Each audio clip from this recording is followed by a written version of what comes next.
Hello, everyone, and welcome to the Architects of Great Talent, the podcast series by the Careernet Group. I'm your host, Pasupathi. For a long time, software has been the default path for many engineers. Write code, ship products, scale fast. That was the template. But as work moves closer to real world systems, manufacturing, infrastructure, energy, and automation, that template is being questioned. The problems are different, the skills are different, and so are the careers, which raises a question worth sitting with. Should every engineer be coding? And did India in its rush to build a software economy miss a bigger bet?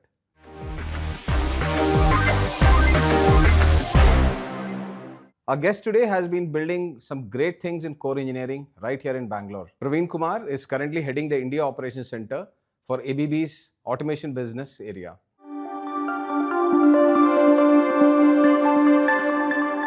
ABB is a technology leader in electrification and automation with over 140 years of excellence.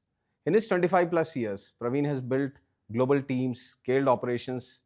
Today, he shapes one of ABB's most strategic global engineering hubs and one of the largest engineering and GCCs in the country.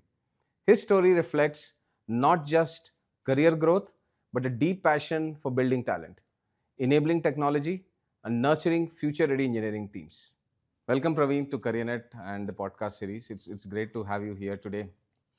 Thanks, Pasu. Thanks for the opportunity. So let's start from your school, college days. I think you took a decision to get into instrumentation, industrial engineering.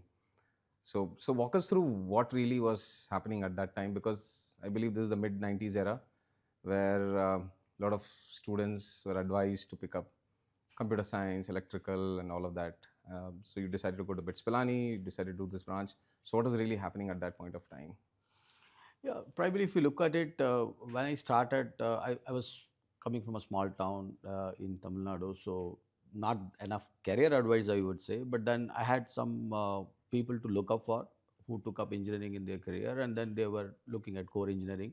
And some of my mentors or people to look for, they took, let's say, instrumentation, electronics, and those fields. And that's how it just created that curiosity, that interest, that okay, maybe something I should look at it if I have to be an engineer, so let me look at something which is core type of engineering. And that was a very high level thinking which I started with, and that caught on when I started getting a little bit serious in the 12th grade, and then happened to get into bits, and then I thought, okay, I should do instrumentation in BITS Pilani, and that's how I landed up in BITS. So how was the welcome in the campus when you came into the branch? Yeah, it was a very different one. In fact, said I was ranked 130 when I entered the institute, and most of the people asked me, why did you choose instrumentation? I should have got a computer science. I could have got a triple E, and what made you choose instrumentation? So I didn't realize that. I said, oh, yeah, it's a part of fun, and then I just stuck to it. No, I like instrumentation. So people used to make a little bit fun. Okay, you chose a wrong career and all that. But then uh, they also will look at Yeah. the way it's shaped up. I think I was also very clear instrumentation as a discipline which has a multidisciplinary approach. And I started believing myself that little bit of system thinking was more in me than a very core type of deep knowledge type of a thing. So that's what I thought. Instrumentation is a discipline which brings everything together. So that's how it went on. Yeah, it's interesting because, for most of the people, the careers kind of shape during the college days, either by advice or ill advice by seniors who kind of tend to influence, based on whatever little knowledge that they have. So interesting. So you started off your career, and I think we also saw during that era, most of the organizations would also pull people from the other industries, manufacturing plants and so on. Organizations, all the large IT companies were growing at that era.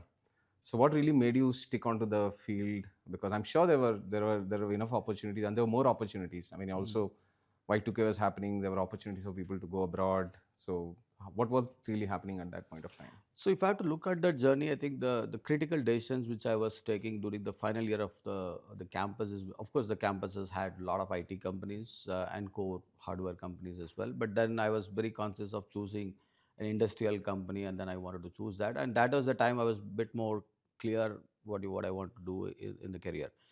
And once I was in the job for a couple of years, it was a hard work, I would say. Hmm. To be honest, I think there were times where people, I used to think when I talk to my friends and outside, I used to be slogging 12 to 14 hours in a plant doing system engineering, commissioning, and also spending a lot of night hours in the remote places in India. Correct. And when I call up my friends, they would be partying in some pubs, and maybe Bangalore, they are out Hyderabad, Chennai. they're in US, and then talk about some exciting places. There were moments where were quite a tough part, but I had the perseverance to continue what I wanted to do, and thankfully it all worked out. These are phases in life, but I had a conviction that the discipline what I choose and the kind of impact what I was making on the ground gave me a lot of confidence, gave me a lot of satisfaction as an engineer. And another thing which I probably, if I deep think about it, one incident or one of few incidents is that one of my professor in the first year, he was a professor of electrical engineering, very renowned one, and very excellent professor. And he used to tell, I wouldn't call computer engineers as engineers, and I would Hmm. call them scientists because they sit in a AC room and then they do something stuff. Hmm. He would say engineers are the one who could make a real impact from a physical world and converting into something impactful for the larger good of the humankind. So that's the Hmm. kind of message he used to say, and that was stuck with me for quite some time, and that really took the next few steps and all that. So that's how I say moments there. A lot of people also migrated from the core industry into software, and I had that period where I certainly stuck with what I was doing, and certainly was a very enriching career experience so far. So I'm really happy we are having this conversation, because there are a lot of these students who primarily do not get into this field, looking at the early years of hardship, not really in ending up in tier one cities, great environments, but somebody looking at your overall career trajectory and the way things are. I'm sure you're inspiring a lot of people to kind of pick up this field because they know that say after 10, 15 years they can really something to look back, some exciting work that they really started off.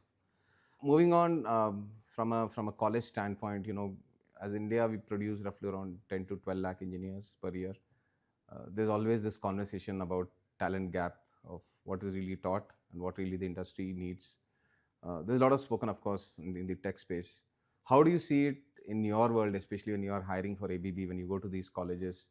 Do you see any talent gap, and how do you really kind of manage that gap as part of the organization? I think, as you rightly said, India produces more than a million engineers, and they are in multiple disciplines. For me, the college or the institutes are the ones which are creating foundational fundamentals of an engineering. Basically, they look at core engineering, and they are more theoretical in nature, and then they really bring in the foundational knowledge.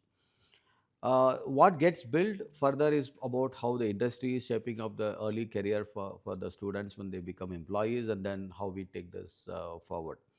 But what I have seen in the recent years, and I've been visiting colleges and also participating some early talent interactions with my own organizations, some of the knowledge on the core disciplines have taken a hit, I would say.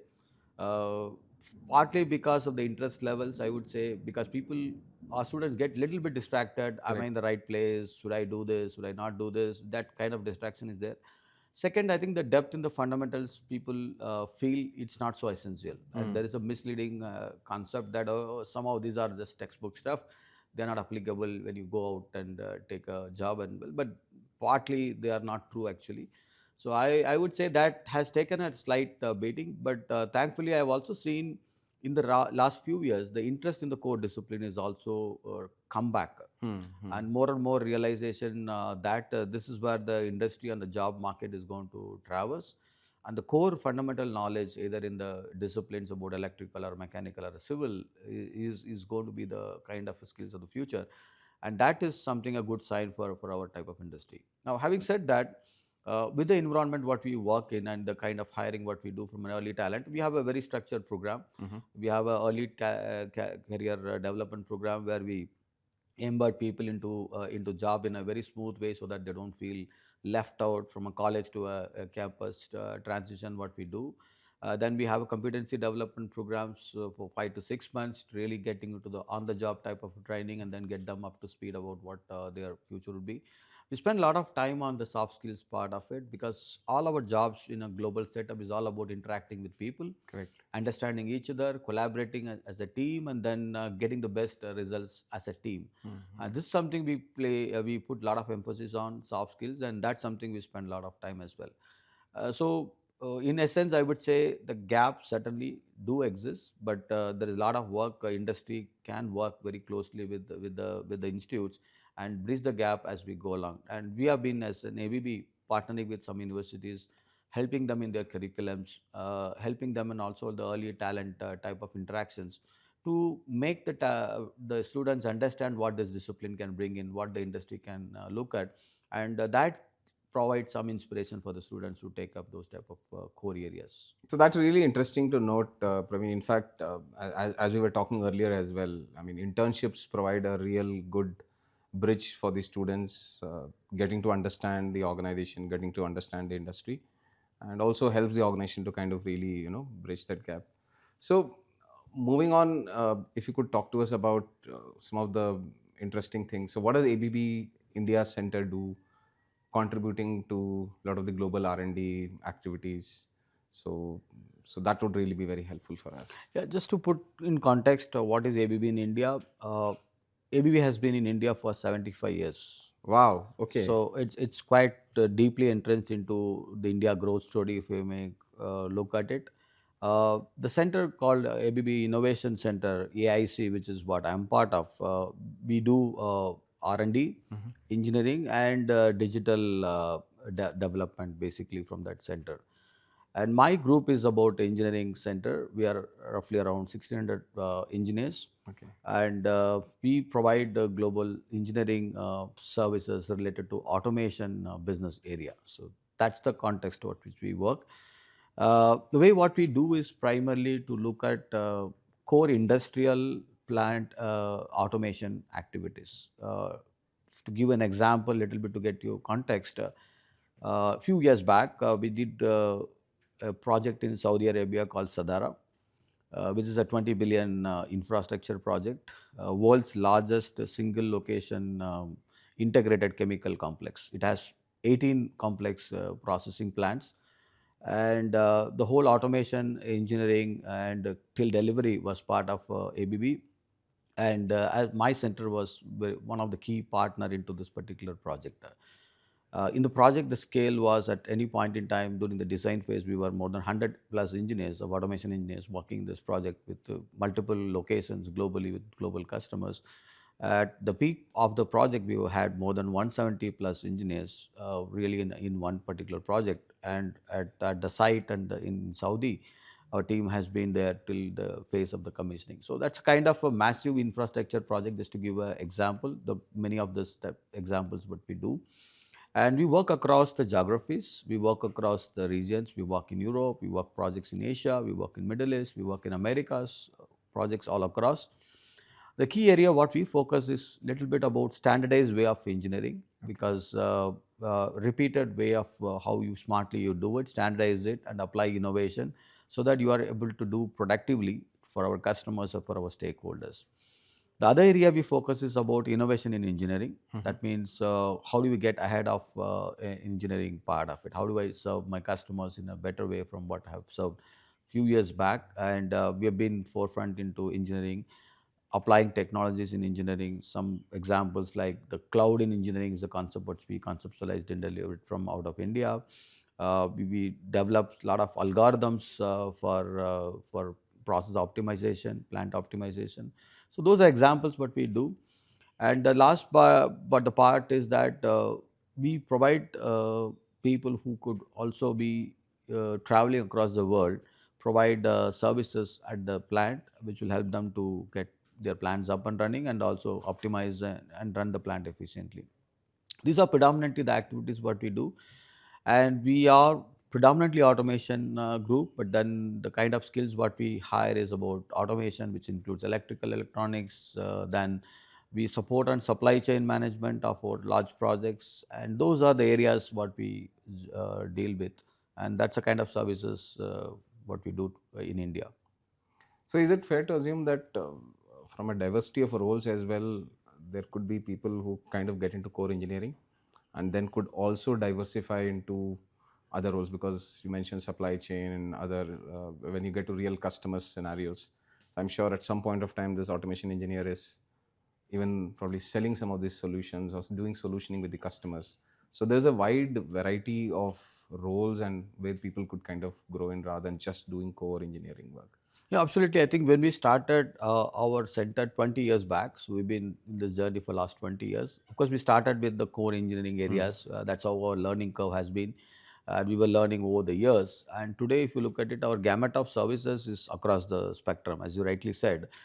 From the front end part of the services, what we do Correct, from correct. an solutioning and customer engagement activities to a core engineering activity to after sales and service activity. And functionally also we are spread only engineering to kind of supply chain support, project management support, and also the site related commissioning support. So a lot of services expansion has happened. So when people come into to our group, they choose what they want to do, really strengthening their own core. They may start with engineering. They really find it exciting to work more with the front end and customer engaging activities. They can move into the solutioning part of it. They could also go into the more commissioning activities where they can travel and then get experience of a plant. So that's the way kind of an opportunity we offer to people who join us. If you could share some of the complex real world problems that get solved, because many of us are not really privy to what really happens inside those boxes. So if you could kind of give us a peek into some of those complex problems and how ABB solves it. So maybe I can give a very recent or few years example, which could certainly be able to connect to the people here. We support metals industries in end-to-end automation. So primary metals and the processing part of a metal core to creating a sheet metal and those type of stuff. In those metal industry, there is a peculiar problem called cobble. So cobble basically means that you will have some kind of a malfunctioning, and it can the shape can get lost because they run at very high speeds, and then it can throw out a molten or a hot metal and just can create a disruption in the process. So this was a problem for the industry, and does occur, not that very frequently, but then the ability to predict this cobble was a engineering challenge. Okay. And this cobble, when it happens, it creates, first is loss of time, loss of production. It can also lead to human safety Lives. Yeah. aspects. Yeah. So that way it was a very important problem.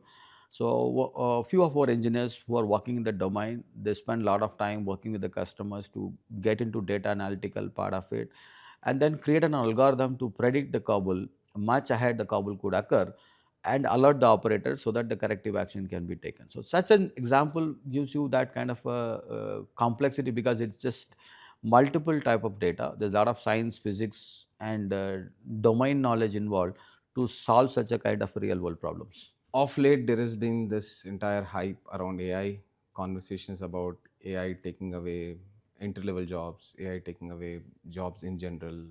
The entire software field is at also, people talk about threat where I think AI is now writing code. So, in your domain, how do you see the impact of AI? Is it augmenting, or is it yet to touch? Where exactly do you see things from your perspective? See, AI as a fundamental, this is a technology which is really productive and game changing technology, no doubt about it. So the technology is here to stay. This is not a fad. What we see that it will come and go. This is fundamental technology, and that personally I also believe. And the way ABB approaches AI is a little bit more on the augmenting side of it. Our CU has put it in various forums. AI is not going to displace humans, but then they are going to augment the human with more knowledge and more sophistication that can unleash the potential of humans to do better and smarter and get for a larger benefit. So that's the way AI is looked at from an ABB context. And if you look at from an industry point of view also, we are a bit more complex industry where safety, reliability, and availability becomes very key part of it. And we can't have a disruptions in those type of industries. So that means the industry, the way we approach this whole AI is about autonomous operation is the last level of sophistication you can get into in our industry. To give you an example, you might connect with an autonomous car, right? So you start from a basic data, and then you can call it driverless car. today, even in that particular environment, you're not gone to a stage where it's a driverless car fully autonomous. Though you might use autonomous, but then you are still not autonomous because it's more about driver guided, somebody Correct. guiding and intervening and all that type of a thing. Mm, mm. So the way our industry is, or the way the automation world has moved, is that we are already there, a basic level of automation. We have a sophisticated automation, and the operators are working in the plant, observing what we do and what the automation does, and then they are able to act and react into a particular thing. The next stage, what we see basically is that it could be a bit more autonomous at a very specific areas. Got it. For example, now if the operator is looking at it, let's say 8 hours, 24/7, and then looking at a screen and then trying to operate, which is going to be more difficult for an operator. So we can say that, yeah, maybe you could look at critical areas. We enable an operator to see, these are some things you can start taking attention, and maybe these screens are not so much important. Correct. So that Correct. way the attentions can be more there, and that could lead to some level of autonomous type of nature. And as we go along, as the maturity happens, there could be a day, which I think is not near term, I would say maybe 5 years, 10 years down the line, there could be more autonomous type of operations in our type of industry. But the industry is really adapting the technology, Mhm. moving in the right direction. Considering the industry's nature, it has its own path, and I'm sure ABB is also working very closely with the stakeholders to really build that particular ecosystem. So, Praveen, help us understand how ABB globally is leveraging the India Innovation Center as a talent hub. Because, I mean, today, India provides, I would say, multiple facets for an organization. One is talent, the larger India business, the ecosystem. So, walk us through how ABB is leveraging all of these elements as part of your India strategy. So the ABB Innovation Center, what we call today, has been in there for last 20 years now. Around 2000 time frame, this was basically started. So like kind of 25 years in the journey. And from an ABB global point of view, this is one of the core foundational, one of the largest center, which has R&D, engineering, and digital together in a particular centralized location. So this is the largest center there. So the way ABB looks at is that it's all about people. As you rightly said, it's about talent. How are we leveraging the best of best abilities of individuals, and then create a enriching career. In the process, also develop the best products and solutions and innovations that can come out of India. So this is what the primary motivation for ABB point of view. Now, if you look at it from a talent point of view, I think we put a lot of emphasis on the people, because I would say we are more people-friendly type of an organization. It has a culture.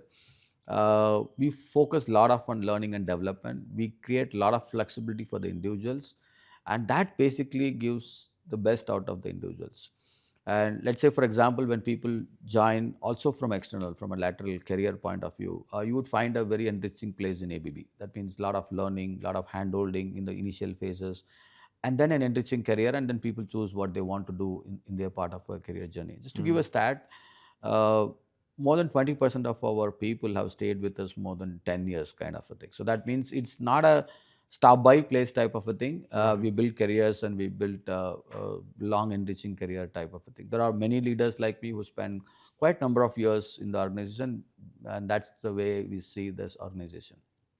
Now, looking at the other dimension of it, we also look at India as a kind of an ecosystem, which is also is creating a lot of value for the larger scheme of things. A lot of industries in India are also in the developing phase. They have been developing, and we have been in India as a business and also been growing very fast. So we work with local business in terms of bringing innovation to the local Indian market. That's one opportunity and one area where we focus on. We also work with partners in the ecosystem, be it startups or large corporates and large R&D centers within this space. We work closely with them, partner with them, and also bring in products and solutions type of a thing. The events like hackathons, accelerators, what we call in ABB world, we do it in India to bring those best ideas into kind of a reality as a product or a solution type of a thing.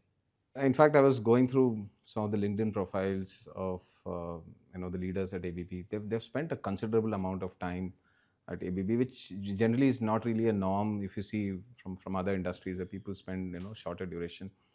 So if you look at today, there's a lot of this people talk about apps, I'm talking more from the software world, there seem to be a lot of buzz and excitement that is happening, crazy valuations of startups. And there's so much of action happening. And especially when you have a center in Bangalore and all of this is happening around it. So how do you and your leaders kind of build that focus and say and continue to be kind of building some of the great things that you are trying to do? Okay, so let me put it this way. So we work on the foundation industries type of a thing. So that means the industry that can produce steel, the industry that produces cement, the industry that produces power, the industry that produces oil and gas and chemicals and all that. So we are into the foundational industry, and whatever solutions and technology what we provide are serving those foundational industries.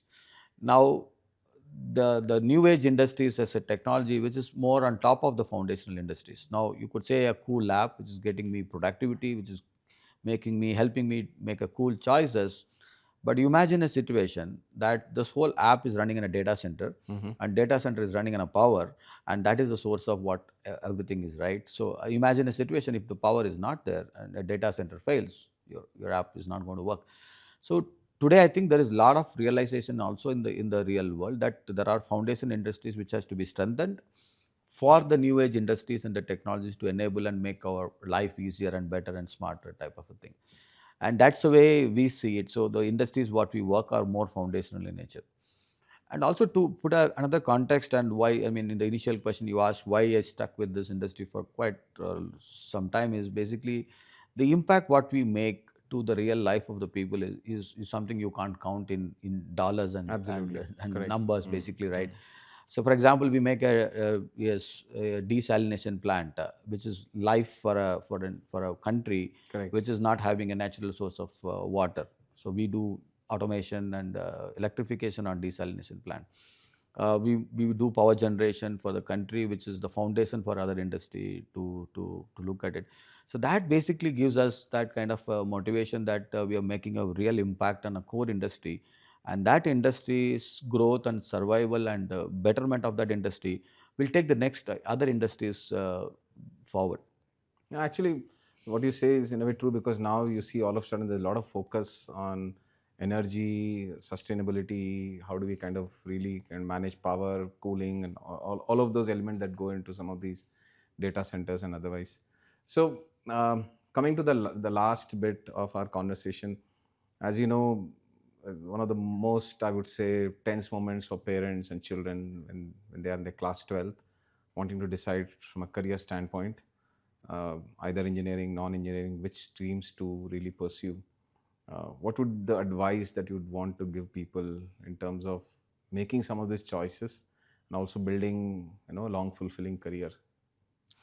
See, my view is this: like for example, a child's curiosity, and as a parent, how you can enable that curiosity and tap in that particular interest, and then allow that child to choose whatever the areas what it is. As a parent, you can be a guide and you can give them some kind of an idea about what it means, but then allowing a child to choose the passion or the curiosity is what is the best choice an individual can make and a parent can make. That's the way I look at from a more philosophical angle. As a parent, I have also done that bit of it, but then there is also influence of parents in the child, and that takes a natural thing. To me, engineering is one discipline which is an exciting discipline. There are multiple disciplines which has equally important role and equally enriching career. So allowing the kids to choose of their liking and then bring the best of their talent and the natural ability in the industry what they want to choose is something I would certainly suggest, or maybe that's the way I look at it from the kids point of view. uh, Other part is that, being bit more selfish, I would say engineering is a great career. Yeah. So there is nothing like engineers are going to make a lot of impact for the world and for the good, and world needs a lot of engineers. Correct, So correct. in that perspective, yes, engineering is a great opportunity, great thing. If you have a passion to solve problems, you want to really make an impact, the engineering industry is a great industry. No, no, absolutely. See, I think awareness is one big challenge, especially when it comes to career. So that's what I said today. The way people look at career counseling, they go and tell people either what they have done or what they wanted to do, rather than what the individual should ideally be doing. So sometimes, at least I'll tell you in my own field, to go and explain to people that we do recruitment, and this is a lot of complexities involved in recruitment. It takes time and effort to help people understand. I'm sure the same is in No, I your think it thing. is. It is certainly because when we visit colleges, when we our teams work with the kids, I think there's a lot of education is required. That is Correct. what I think as an industry we can provide. Industry is ready to help. I think we are doing our bit. I'm sure the every industry team is also working with the colleges to give Correct. kind of education what it means and what can actually get them type of a thing. That's a part I think would say would help the kids and the young generation to take whatever career they wanted to choose. But exciting times with Yes. AI and a lot of other things about what happens to my future. But my way of looking at it is that humans have always been better than what technology has always been. Absolutely. Technology keeps coming. Correct. That's Correct. always for the better.